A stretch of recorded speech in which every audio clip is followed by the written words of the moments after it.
Welcome to Here's How We Get There. It's the daily show filled with conversations about business and mental health in a down-to-earth style with real-world language. Now let's dive in with your co-hosts, Kenneth Shark Kinney and Trey Tucker. Shark, helicopter parenting and Velcro parenting, it's just gotten out of hand. It's reached a new level. There's a survey that shows there's a percentage of recent college graduates who are bringing their parents to their job interviews. Thankfully, it's a small percentage, although larger than I'd like to admit. The survey, I think, said 20% of these employers said that they've seen somebody bring a parent to a job interview. So I know in previous lines of work, you have been in charge of hiring and done interviews. What would you do if a candidate brought his or her parent to work to the interview?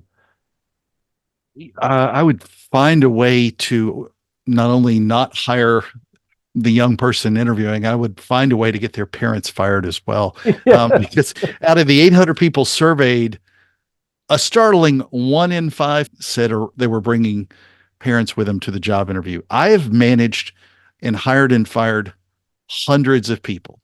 The idea that somebody would come in with their parent, unless there was a car breakdown at the very last minute, and honestly though, I would still take an Uber, or I'd tell people that's my Uber ride. I would never tell them that was my parent. And my parents are gone, and God bless them. But if they would kick me if I asked them to go with them to a job interview. It's so inherently wrong to even consider them, because one, again, I'm going to encourage you to lie about who brought you. Say it's your Uber driver and you're on a shared ride, something. But what's the concerning thing that this again exposes is this is not your whoopee or your security blanket. This is a communication issue as well. They're not able to, the majority of those folks that we have this, it's pervasive. It's not just around the job interviews. People aren't able to make the right kinds of decisions. They don't feel strong enough to make the decisions.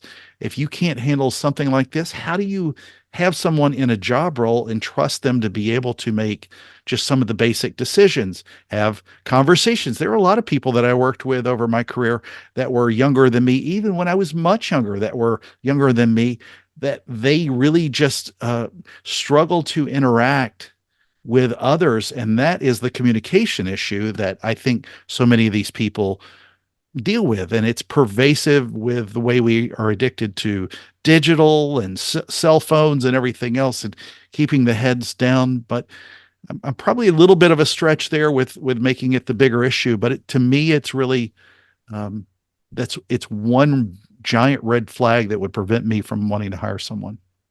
But you, I mean, yeah, I agree with 100% of everything you said. If the point of a job interview is to impress the person that's interviewing you and let them know that you can be trusted, that you're strong, that they can have confidence in you to get whatever job done, and bringing your parent to that just undermines all of that, just torpedoes it. And really, it comes down to toughness.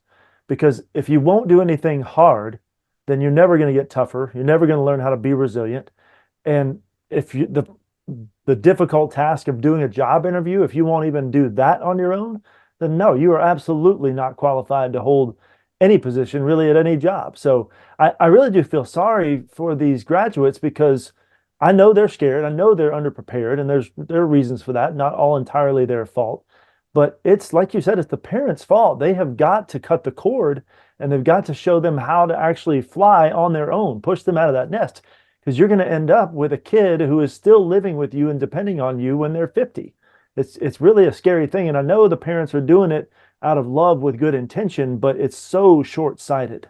But here's the thing. So were we. When we were younger, we had those same fears. This is not anything new. Right. Permission to use an analogy that's probably going to offend some people. This is, to your point about hiring, this is a little bit of a beauty pageant.